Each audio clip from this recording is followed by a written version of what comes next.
여러분 안녕하십니까?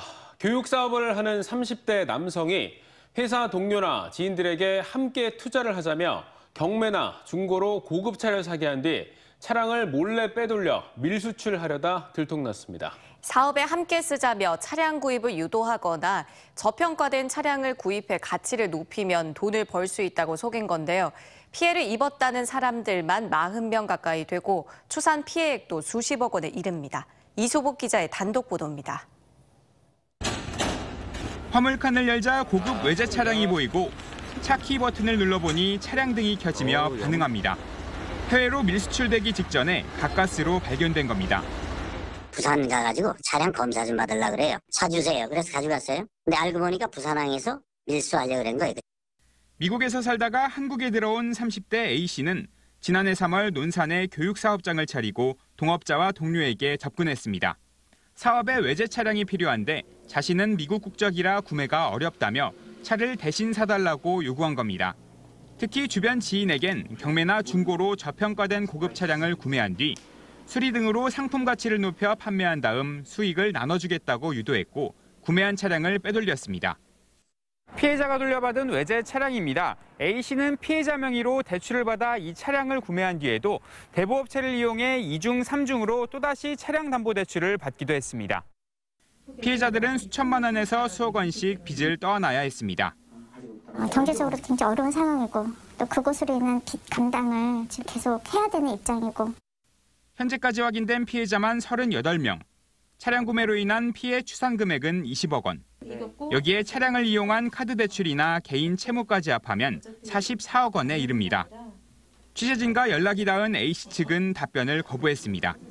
관련 고소장이 여러 차례 접수돼 경찰이 수사에 나선 가운데 피해자들은 충남뿐 아니라 서울과 전북 등 전국 곳곳에 있는 것으로 알려졌습니다. TJB 이수복입니다. 세종으로 이전한 중소벤처기업부의 대체기관으로 선정된 한국임업진흥원의 대전 이전이 내년 시작돼 2026년 마무리됩니다. 허태정 대전시장과 이강호 임업진흥원장은 대전 이전을 위한 업무 협약을 맺고 유성구 계산동에 짓고 있는 임업기술실용화센터가 준공되면 내년부터 직원 250여 명 중 25%인 60여 명을 우선 대전으로 보낸 뒤 2026년까지 장대 공공주택지구에 신청사를 건립해 이전을 완료하기로 했습니다.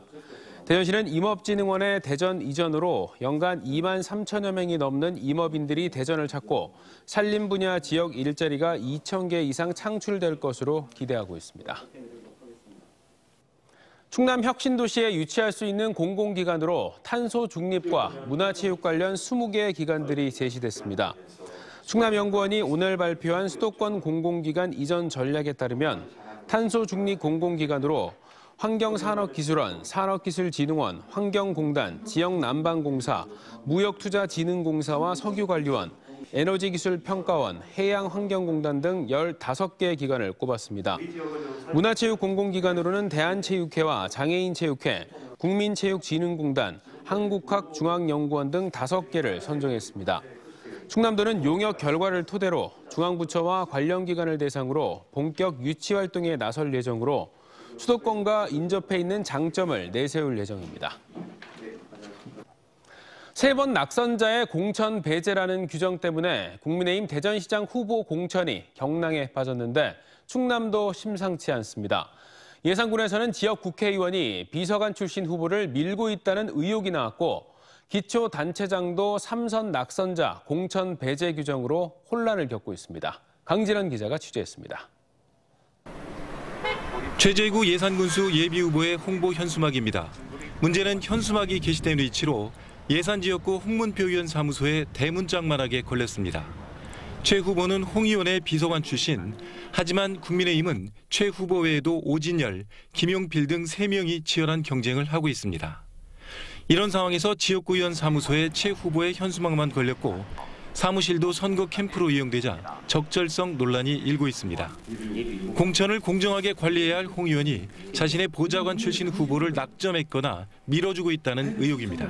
국회의원 사무소에 그 비서에 현수막을 걸고 있는 실정 가운데서 예산국민들 누가 기울어진 경선이라고 말을 하지 않는 사람 누가 있겠습니까?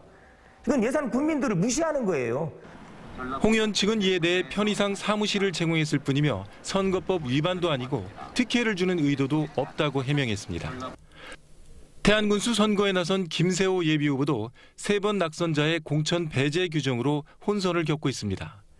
김 예비후보는 2002년, 2006년, 2018년 낙선했는데 3차례 연속 낙선이 아니라 출마에는 문제없다고 본인은 해석합니다. 특히 이명수 충남도 공천관리위원장과의 통화 녹음을 공개했는데 이 위원장은 동의 없이 녹음한 것은 잘못이며 규정은 좀 더 검토해야 한다고 반박했습니다. 당 지도부가 김태흠 현 의원에게 충남도지사 출마를 권유해 비롯된 논란도 일파만파입니다. 당초 도지사 선거 전에는 이명수 의원이 먼저 나섰다가 현역 의원 배제라는 지침에 걸려 출마를 접었는데 김 의원에는 다른 잣대가 적용돼 당내 분란이 커진 겁니다. 당장 선거 전에 나선 박찬호, 김동완 두 예비후보도 공정과 상식 원칙에 맞지 않다며 반박했고 탈당설까지 터져나왔습니다. 당 지도부가 공정한 경선관리 의무를 버리고 막후에서 일방적으로 후보자를 결정하는 행위는 정의와 공정의 원칙에 부합하지 않을 뿐만 아니라 도민과 당원의 권리를 박탈하는 반민주적인 구태 정치일 뿐입니다. 국민의힘 공천 불협화음이 충청권에 집중되고 있는 가운데 지역 민심의 향배가 어디로 향할지 주목됩니다. TJB 강진원입니다. 이춘희 세종시장이 6월 지방선거에서 세종시장 3선 도전을 선언했습니다. 이 시장은 민주당 공천관리위원회에 후보 공천 서류를 접수했다며 세종의사당의 차질 없는 건설과 대통령 세종집무실 설치, 행정수도 개헌 등 산적한 과제와 주택, 교통 문제 등 현안을 해결하기 위해 출마한다고 밝혔습니다. 이달 중순 이후 시장직에서 내려와 예비후보로 등록해 본격적인 선거운동에 나서겠다고 덧붙였습니다. 국민의힘이 광역단체장 공천 후보 접수를 마감한 결과 지역에서는 11명이 신청을 마쳤습니다. 대전시장에는 박성효 전 대전시장과 이장우, 정용기 전 의원, 장동혁 전 시당위원장, 정상철 전 충남대 총장 등 5명이 신청했습니다. 충남지사는 김동완, 박찬우 전 의원 등 2명만 신청한 가운데 김태흠 의원이 출마 의사를 밝혔습니다. 세종시장은 최민호 전 행복청장을 비롯해 성선재 전 헌법재판소 연구원, 송광영 전 건양대 교수, 비공개 예비후보 1명이 포함됐습니다. 장동혁 대전시장 예비후보가 김태흠 의원의 충남지사 후보 차출에 따라 보궐선거 가능성이 나오고 있는 보령 서천 지역구 출마설을 일축했습니다. 보령 출신으로 전직 판사를 지낸 장 예비후보는 중앙당이 그런 결정을 하지 않을 것이라고 믿고 있고 또 관련된 연락을 받은 적도 없다며 대전 시민과 약속대로 끝까지 대전시장 경선에 참여해 의미 있는 결과를 만들어내겠다고 밝혔습니다. 3선 이상 낙선자 공천 배제 방침에 반발하고 있는 박성효 예비후보에 대해선 박 후보가 무소속 출마를 강행할 경우 연대할 가능성을 열어두겠다고 덧붙였습니다. 코로나19를 풍토병으로 전환하는 이른바 엔데믹을 앞두고 가장 큰 걱정거리는 변이 바이러스가 계속해서 나온다는 거겠죠. 이런 가운데 PCR 검사를 하지 않고도 현장에서 곧바로 코로나19 변이 항원을 찾아낼 수 있는 신속 진단 기술을 국내 연구진이 개발했는데요. 변이 바이러스는 물론이고 신종 바이러스의 대책을 세우는 데도 큰 도움이 될 걸로 보입니다. 김진호 기자입니다.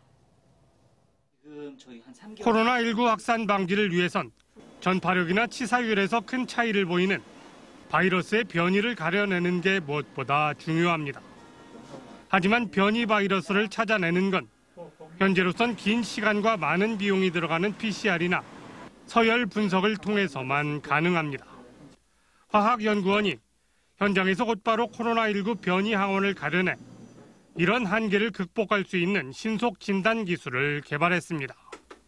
연구팀은 바이러스 표면에 잘 붙는 항체를 찾아 색을 넣고 이를 감염 통로인 수용체와 결합시켜 신속 진단 기술에 적용했습니다. 그 결과 몇 분 안에 코로나19 정상 항원은 보라색을 띤 반면 변이 항원은 분홍색으로 표시되며 확연한 차이를 나타냈습니다. 세 분의 수용체를 활용할 경우에는 변이가 발생하더라도 그 결합력이 충분히 유지될 수 있기 때문에 진단 키트 성능 저하 문제를 해결할 수 있다는 장점이 있습니다. 변이를 잡아내는 민감도는 90%를 넘을 정도로 뛰어나지만 만드는 데 들어가는 비용은 기존 진단 키트와 차이가 나지 않습니다. 쓰임새도 넓은 편이어서 백신을 맞거나 이미 감염돼 몸속에 형성된 중화 항체를 확인하는 데 활용이 가능합니다. 단백질을 표적으로 하는 코로나 바이러스의 항원 단백질, 특히 스파이크 프로틴을 표적으로 하는 경우 다양한 초고감도 진단 기술에 적용이 가능합니다. 연구팀은 관련 기업의 기술을 이전하고 앞으로 나타날 변이 바이러스에 적용할 수 있는 범용 키트 개발에 나서기로 했습니다. TJB 김진호입니다. 대전과 세종, 충남 지역 하루 신규 확진자 수가 어제보다 4천여 명 줄어든 2만 369명을 기록하며 감소세를 보이고 있습니다. 대전에선 전날보다 1,600여 명 감소한 7,399명이 확진돼 7일 연속 10,000명대 미만을 기록했고 충남에서도 전날보다 3천여 명 줄어든 1,340명이 추가 확진돼 감소세를 보였습니다. 세종에서도 2,630명 추가 확진됐습니다. 고용노동부가 고위 간부의 직장 내 괴롭힘과 성추행 의혹이 제기된 대전 구측 신협에 대한 특별 근로감독에 나섰습니다. 고용노동부는 대전 고용노동청이 근로감독관 10명을 투입해 오늘부터 구측 신협에 대한 현장 조사에 들어갔다며 이번 특별감독을 통해 근로기준법 등 노동관계법 위반 사항이 확인되면 사법 처리할 계획이라고 밝혔습니다. 신협 간부인 A씨는 성적 부진 등을 이유로 직원들에게 얼차려를 주고 거친 욕설로 압박하거나 회식 자리에서 성추행 의혹까지 불거졌습니다. 한편 해당 신협 이사회는 신협중앙회가 해당 간부에 대해 3차례 직권정지 조치를 요구했음에도 불구하고 감봉 3개월 처분만 내린 것으로 파악됐습니다. 금강보행교가 국내 최장 길이를 자랑하며 세종시의 새로운 랜드마크로 등장했지만 진정한 명소가 되기 위해서는 아직 개선할 점이 많아 보이는데요. 건너편은 허허벌판으로 통행이란 의미가 없고 세종보 개방으로 강도 바닥을 보여서 고민 없이 서둘러 개통한 거 아니냐는 지적이 나옵니다. 김세범 기자입니다. 한글이 반포던 해를 기려 국내 최장 길이인 1,446m로 만든 금강보행교. 다리의 의미가 끊긴 곳을 이어준다는 데 착안해 이응자 형태로 조성하는 등 곳곳에 아이디어가 반짝입니다.